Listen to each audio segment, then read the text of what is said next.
Dave Brixius. And it's your man, Joe Cleasy. And this is the program, the high school edition. Another week, another good bunch of games, some exciting games, some games, some different outcomes that we weren't expecting. A lot of people weren't expecting. So interesting to see, talk about coming up. I know one that I know it's got to be heartbreaking. Camp Hill just can't get over the Snide. 35-34. I give a shout out to Bowling Springs, didn't have a win. Tyler Wise had another great game. That kid, I know he flies under the radar. Underrated. Because he plays on a team, up to that point hadn't had a win. Yeah. But that kid's definitely a standout athlete. Not only a great athlete, but a great person. Yeah. We got to see him. He played on your 7-on-7 team.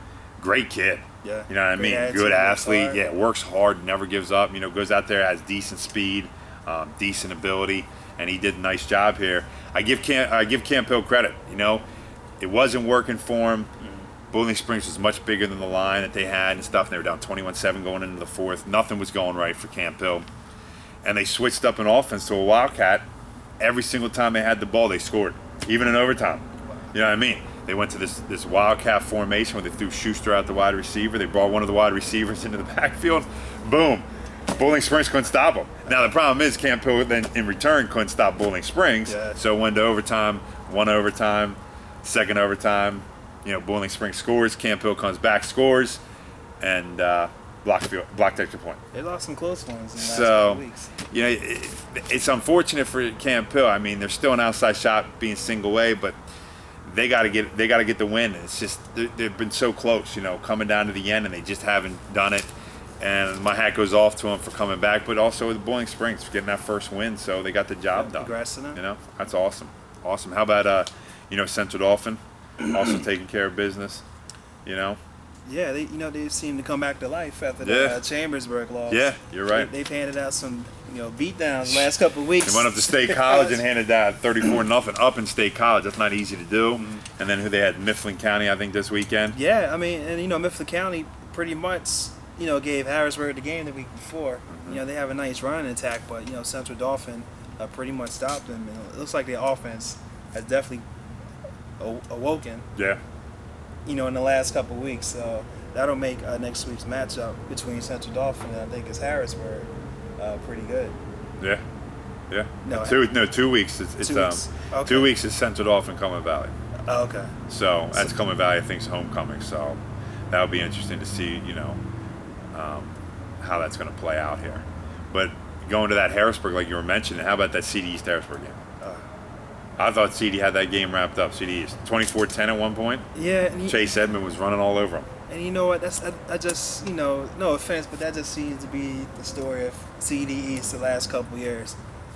Games where they're ahead comfortably, or you figure they're gonna pull it out, and then for whatever reason things kind of fall apart. But as you said, the Chase Edmonds over 300 yards rushing, and then adding 40-something yards receiving, and just a monster game. And at this point, he has to be at least no less than top 3 player in the MID-PENN. Yeah. One of the best players, one of the best running backs in East. I put him and Robinson from McDevitt probably 1-2 there. You pick which one you put one, what team you pick two. But they're definitely the best 2 running backs I've seen. Martin's been out, so you can't put him in that category this year. And I know he had surgery, and I know everything went well, so we wish him the best as well, Martin there. Hopefully everything goes well, but definitely 1-2. Those guys are always up there. Even if you throw Martin in there, you go 1, 2, 3, and you can decide which 3. Who's number 1. And these guys are phenomenal. And you know what? In the last couple of weeks, I've seen Harrisburg open up the passing game some more. And I'm guessing that's Coach Cal trusting Mikael Carter. Another great athlete there. Definitely. Definitely he's maturing as he goes on. Yep. And shout out to Dequan Ware. He had 12 catches, a good number of yards, and I think a couple of touchdowns. Yeah, Michi too. Walker, yep. Another guy transferring from McDevitt. He stepped up and had a nice game, helped them out. And they were down 10 or so points late in the game. So, for 2 weeks in a row, showing that heart there. They were down and up, I know. down and out. So they can call them the cardiac kids, I guess, 'cause probably giving heart attacks to the coaching staff and the fans. Coach Cal said something to them the last couple probably, of weeks. So. Getting them fired up there, which is great. I like to see a team come back and never give up and saying it's not over till that, till that final whistle goes, and it's great to see. So that Commonwealth is starting to shape up. Coleman Valley's definitely in the driver's seat. They went out, they're in. easily win that conference. But there's still so many good games that are coming up, that are coming down the pike here. Yep, and I think this week, it seems to be at the top of the Capital Conference. I think a team we don't talk too much about is Milton Hershey. Yeah. They have several good athletes. Kevin Wiggles. I know they call him Wiggles. I can't think of the name right now. I'm thinking of Twitter right now. But they got, Trey Brown, the wide receiver. Have a good number of athletes and good football players. Saw them a couple weeks against Camp Hill in that massacre. And, right now, well, they did the same thing. Yeah, and Middletown was sitting at, 4-1 there. Mm-hmm. And they were, fired up. I mean, it's one of the better teams here. Great start to their season after getting thumped by Lower Dolphin the first game of the season. They came back 4 straight wins.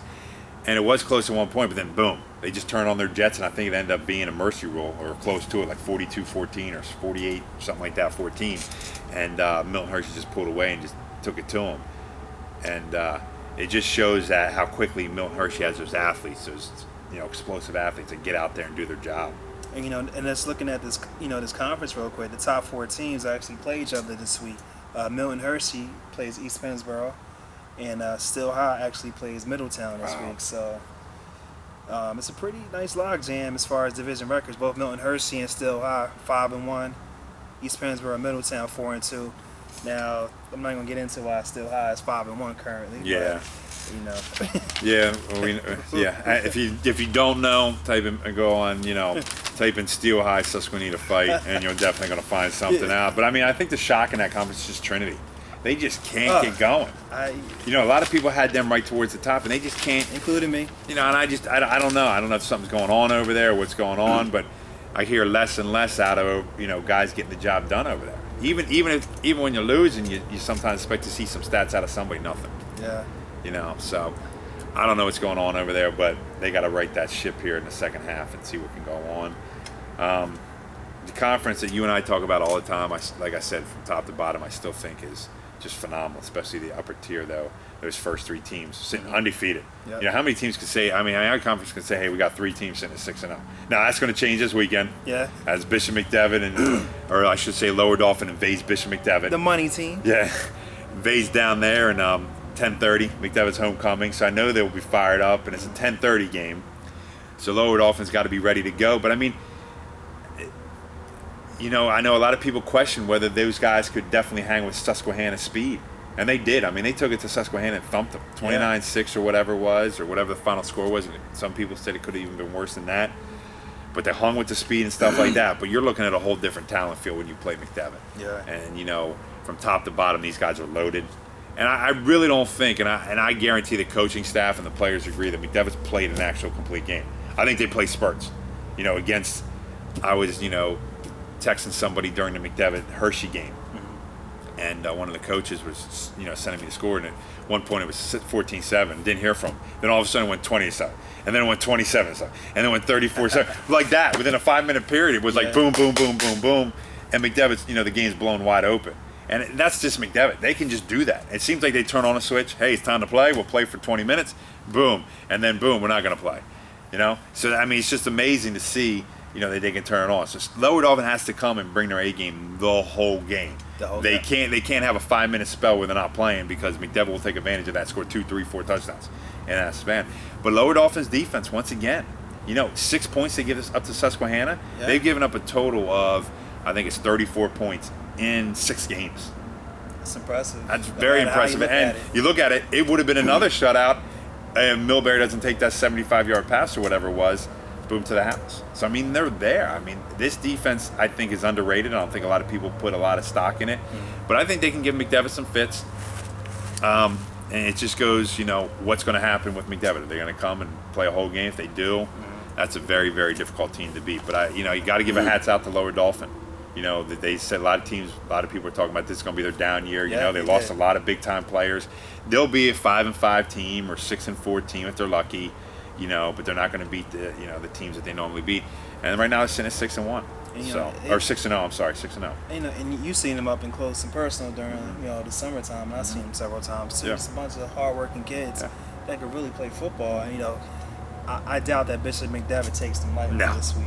I think McDevitt. I think watching them play against Susquehanna, I think McDevitt's like, all right, we got to bring our A game. We got to be ready to go because you got Lower Dolphin. You got just a couple weeks later, you got Cedar Cliff waiting in the wings. And Cedar Cliff got to play Susquehanna this week. They win out.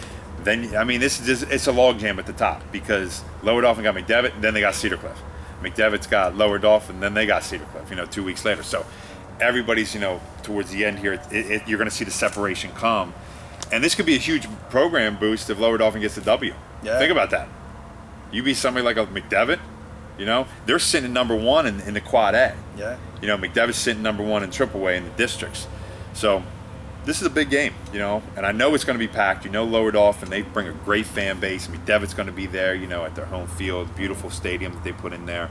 And at 10:30 game, this place is going to be, I think it's going to be rocking over there. And I like to see a real tough physical game. I like to see it, two teams go at it, not just be a blowout one way or the other. I know the players would like to see a blowout, the coaching staff. But if you're a fan of football, which we are, we like to see that all out, effort given and teams just battle each other.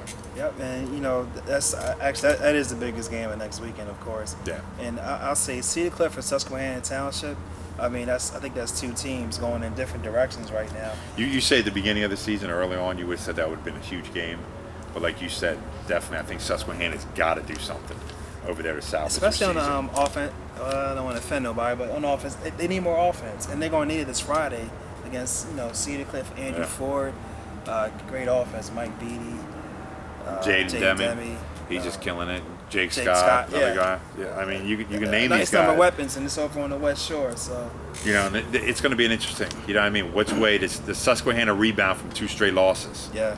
Especially the thumping they took from Lower Dolphin. Do they rebound and go over there and hand Cedar Cliff their loss, or does Cedar Cliff continue to roll? Yeah.